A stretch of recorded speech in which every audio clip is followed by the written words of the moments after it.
নমস্কার বন্ধুরা, তথ্যমিত্র ইউটিউব চ্যানেলের পক্ষ থেকে তোমাদের সবাইকে স্বাগত। আজকে এই ভিডিওতে আমরা আলোচনা করব ত্রিপুরা পুলিশ কনস্টেবল নিয়োগ 2025 সম্পর্কে।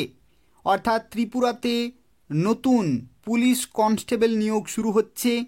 তো সেক্ষেত্রে তোমাদের প্রত্যেকের জন্যই খুশির খবর রয়েছে।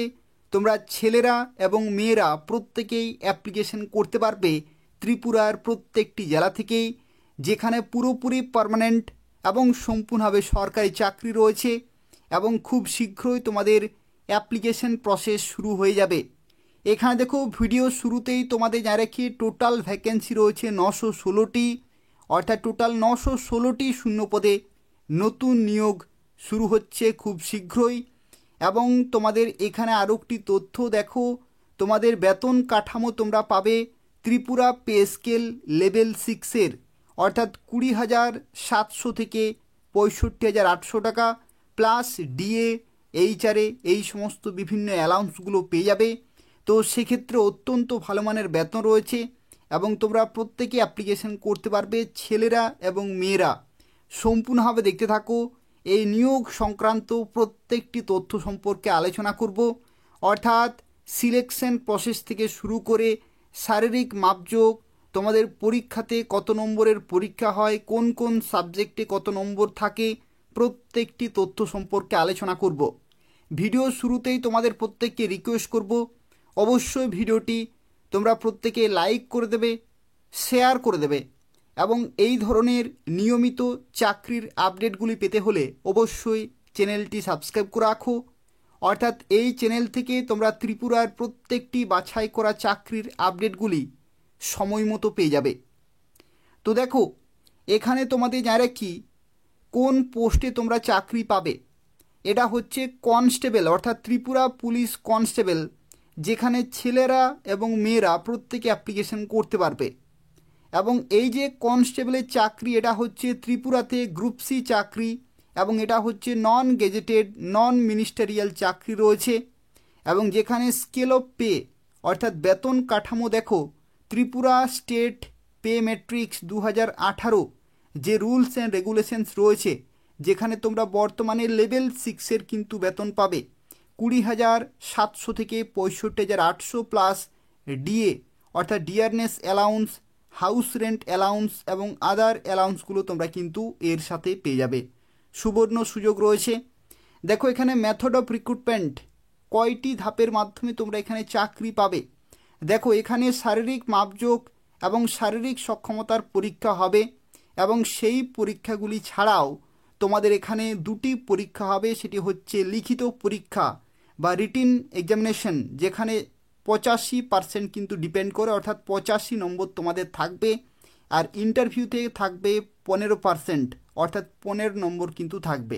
টোটাল 100 নম্বরের ইভ্যালুয়েশন হবে, অর্থাৎ 100 নম্বরের মধ্যে 85 থাকবে তোমাদের লিখিত এবং 15 থাকবে তোমাদের ইন্টারভিউ।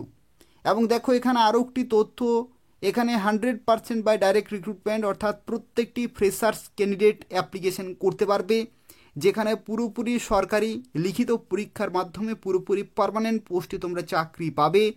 এবং 33% রিজার্ভেশন থাকবে মেয়েদের জন্য, অর্থাৎ ওমেন ক্যান্ডিডেটের জন্য টোটাল 33% কিন্তু এখানে রিজার্ভেশন থাকবে টোটাল ভ্যাকেন্সির। দেখো, এখানে শিক্ষাগত যোগ্যতা, অনেকেই হয়তো তোমাদের প্রশ্ন থাকতে পারে যে কারা কারা কী কী শিক্ষাগত যোগ্যতা এখানে অ্যাপ্লিকেশন করতে পারবে।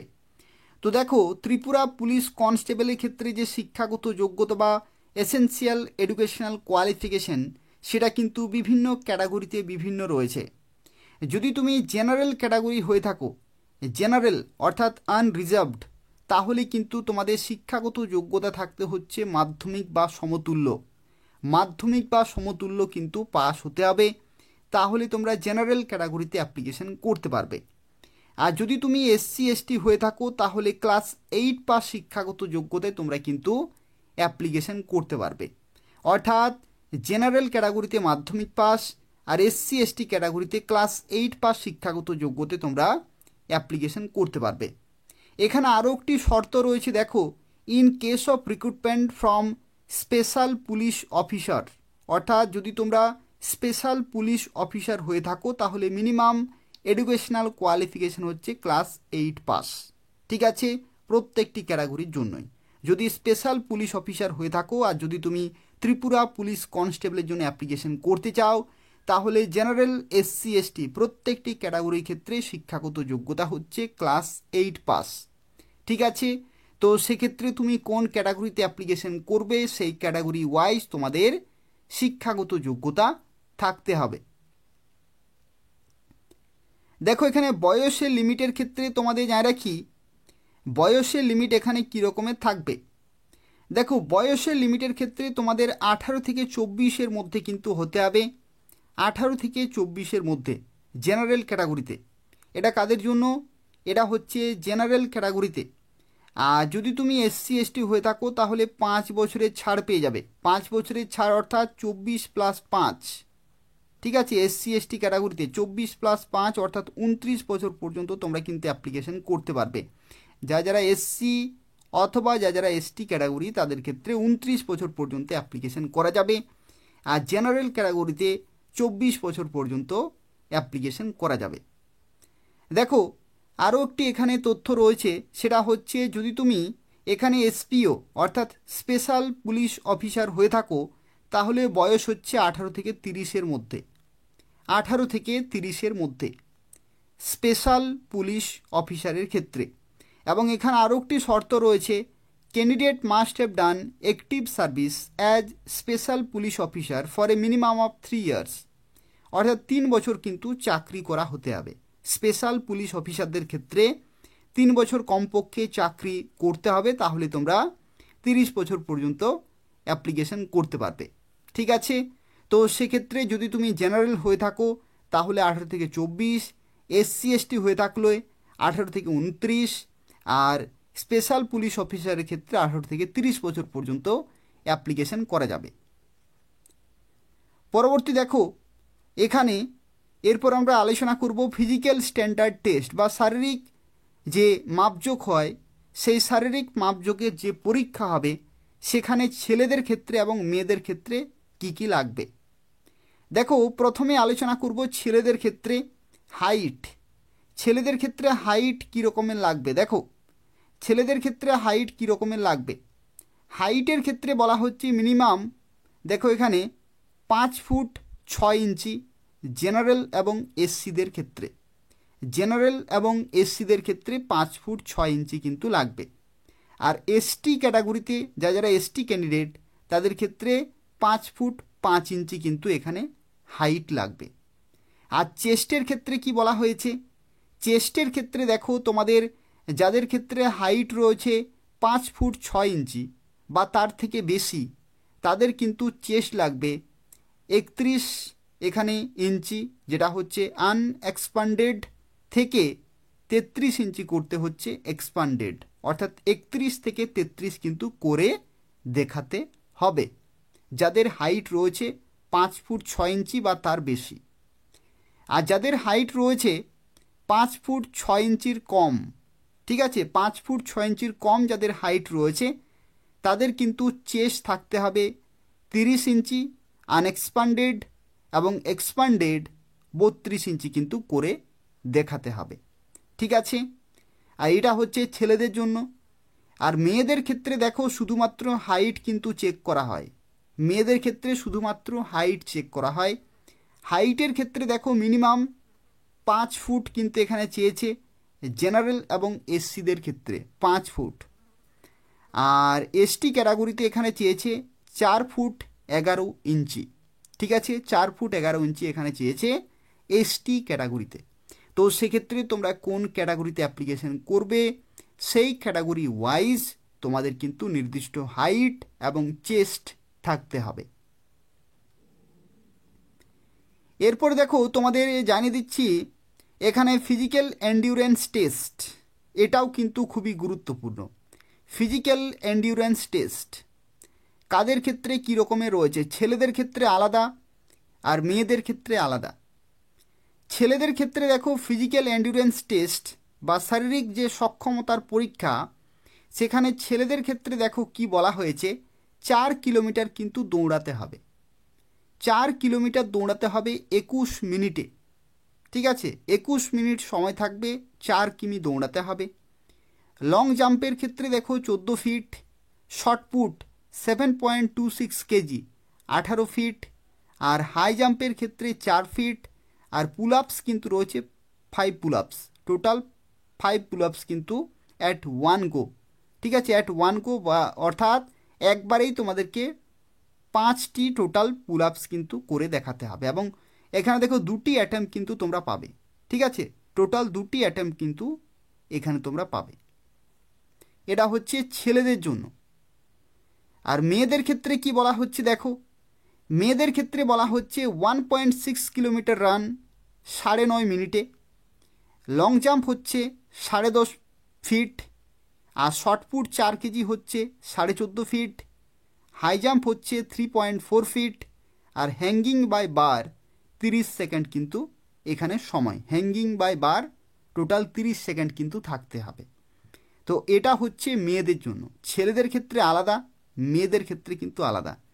ছেলেদের ক্ষেত্রে যেমন দেখো পুল আপস রয়েছে, মেয়েদের ক্ষেত্রে কিন্তু হ্যাঙ্গিং বাই বার রয়েছে।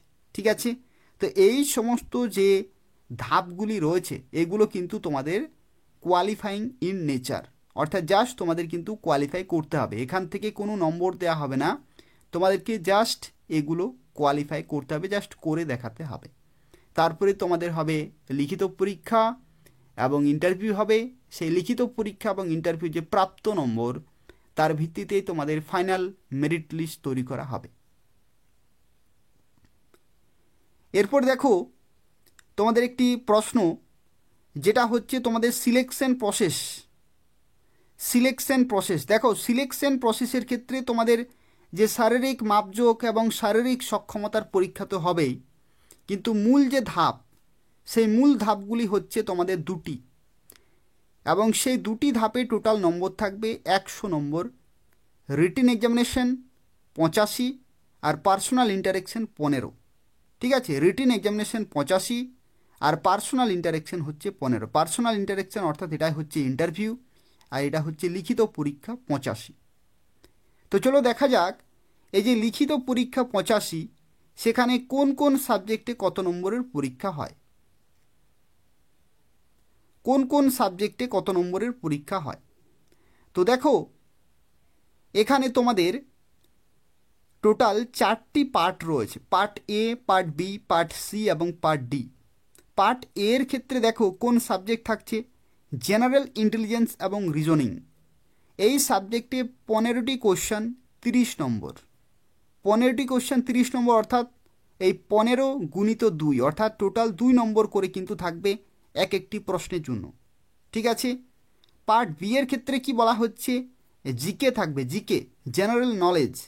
সেখানে স্টেট জিকে থাকবে, অর্থাৎ ত্রিপুরা স্টেটের জিকে থাকবে, ন্যাশনাল থাকবে পুরো অল ইন্ডিয়া বেসিস, এবং ইন্টারন্যাশনাল অর্থাৎ ইন্ডিয়ার বাইরেও কিন্তু ইন্টারন্যাশনাল লেভেলে বিভিন্ন জিকে থাকবে, কারেন্ট অ্যাফেয়ার্স জিকে এবং জেনারেল অ্যাওয়ারনেস সম্পর্কিত কোশ্চেনও থাকবে। 15টি কোশ্চেন থাকবে 2 নম্বর করে, 30 নম্বর টোটাল। পার্ট সি এর ক্ষেত্রে বলা হচ্ছে এলিমেন্টারি ম্যাথমেটিক্স থাকছে 10টি কোশ্চেন 20 নম্বর, প্রত্যেকটির জন্য 2 নম্বর করে।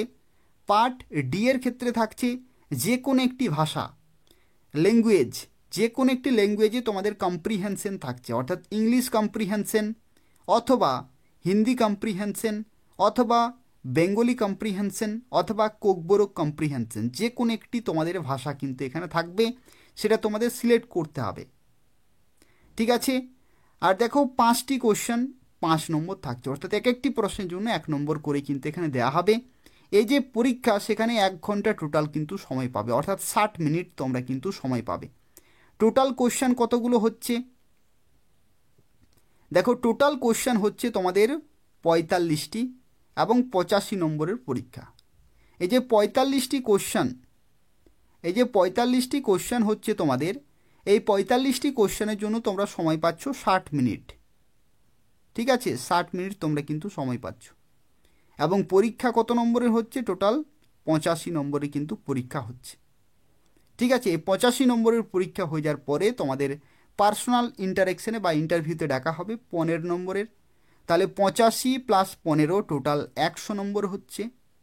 এই 100 নম্বরের মধ্যে যাদের সর্বোচ্চ নম্বর থাকবে, যারা কাট অফ ক্লিয়ার করতে পারবে, তারাই কিন্তু ফাইনালি চাকরি পেয়ে যাবে।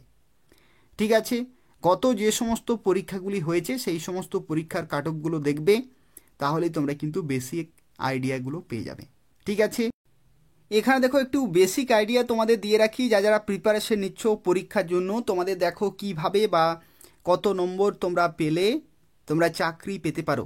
কাট অফ সম্পর্কিত তোমাদের একটু বেসিক আইডিয়া দিয়ে দিচ্ছি। দেখো, তোমাদের যে 85 নম্বরের যে লিখিত পরীক্ষা, সেই 85 নম্বরের মধ্যে যদি তুমি জেনারেল ক্যাটাগরি হয়ে থাকো, জেনারেল, তাহলে সবসময় চেষ্টা করবে 55 প্লাস, মিনিমাম 55 প্লাস কিন্তু পেতেই হবে। তোমাদের কিন্তু টার্গেট থাকতে হবে জেনারেল ক্যাটাগরিতে 55 প্লাস কিন্তু 85-র মধ্যে পেতেই হবে। তাহলে যদি তোমরা ইন্টারভিউতে 10 পাও, তাহলে সেখান থেকে হয়ে যাচ্ছে 65। যদি 10 পাও তাহলে 65 কিন্তু হচ্ছে। ঠিক আছে, তাহলে 65 কিন্তু খুব ভালো স্কোর। এটা অনেক ভালো স্কোর নয়, কিন্তু চাকরি পাওয়ার জন্য যথেষ্ট। কিন্তু যদি তোমরা এর থেকে আরও বেশি পাও, তাহলে কিন্তু চাকরি পাওয়ার সম্ভাবনা আরও বেড়ে যায়। জেনারেল ক্যাটাগরিতে সব সময় মনে রাখবে 55 প্লাস, এর নিচে কিন্তু পেলে হবে না। ঠিক আছে, এর নিচে পেলে কিন্তু হবে না, এর উপরেই কিন্তু তোমাদের পেতে হবে। এটাই সব সময় টার্গেট রাখবে, সেইভাবেই কিন্তু প্রিপারেশন চালিয়ে যেতে হবে। এবং ইন্টারভিউ কিন্তু লুজ করে দিলে হবে না, ইন্টারভিউতেও কিন্তু খুব ভালো তোমাদের পারফরমেন্স দেখাতে হবে, তাহলে তোমরা চাকরি পেতে পারো। আর যদি তুমি 85-র মধ্যে যদি তুমি 60 বা 65 প্লাস পেয়ে যাও, ইন্টারভিউতে যদি খুব ভালো যদি রেজাল্ট নাও করতে পারো, তবু কিন্তু তুমি চাকরি পেতে পারো। ঠিক আছে, সেখানেও কিন্তু চান্সটা অনেক বেড়ে যায়। তো সেভাবেই কিন্তু তোমাদের টার্গেট রাখতে হবে। আর যদি তুমি এখানে এসসি অথবা এসটি ক্যাটাগরি হয়ে থাকো, তাহলে সর্বদা তোমরা চেষ্টা করবে যে 45 থেকে 50-এর প্লাস, কিন্তু 45 থেকে 50, ঠিক আছে, 45 থেকে 50 প্লাস কিন্তু তোমরা 85-র মধ্যে পাবে। আর ইন্টারভিউতে যদি তোমরা 10 পাও, তাহলে কিন্তু সেখানে চাকরি পাওয়ার চান্স কিন্তু বেড়ে যাবে। ঠিক আছে, এর নিচে পাওয়ার চেষ্টা কিন্তু করবে না, যাতে এর উপরেই পাও বা এর থেকে বেশি পাও, সেভাবেই কিন্তু তোমাদের প্রিপারেশন চালিয়ে যেতে হবে। ঠিক আছে, যত বেশি নম্বর পাবে তত চাকরি পাওয়ার চান্স কিন্তু বেড়ে যাবে, সেভাবেই কিন্তু তোমাদের প্রিপারেশন চালিয়ে যেতে হবে। তোমাদের আমি বলছি না যে 45-এই পাবে, যদি তোমরা 60 প্লাস পাও, তাহলে কিন্তু চাকরি পাওয়ার চান্স আরও বেশি বেড়ে যাবে। ঠিক আছে, তো যত সম্ভব নম্বর তোলা ততই কিন্তু তোমরা চেষ্টা করবে। তোমরা সব সময় প্রিপারেশনটা এভাবেই মানসিক দিক থেকে তোমরা তৈরি হবে যে 85-র মধ্যে আমাকে 85 পেতে হবে, 85-র মধ্যে আমাকে 85 পেতে হবে, এরকম কিন্তু টার্গেট নিয়ে পড়াশোনা করতে হবে। ঠিক আছে, তাহলে কিন্তু তোমরা আগামী দিনে চাকরি পেতে পারো। তাই হচ্ছে পুরো তথ্য। যদি ভিডিওটি ইনফরমেটিভ বলে মনে হয়, তাহলে অবশ্যই লাইক করে দেবে, শেয়ার করে দেবে, এবং এই ধরনের নিয়মিত চাকরির আপডেটগুলি পেতে হলে অবশ্যই চ্যানেলটি সাবস্ক্রাইব করে রাখো। অর্থাৎ এই চ্যানেল থেকে তোমরা ত্রিপুরার প্রত্যেকটি গুরুত্বপূর্ণ চাকরির আপডেটগুলি সময় মতো পেয়ে যাবে। তো তাই অবশ্যই চ্যানেলটি সাবস্ক্রাইব করে রাখো, ভিডিওটি লাইক করে দেবে এবং তোমাদের বন্ধুদের অবশ্যই শেয়ার করে দেবে। ধন্যবাদ।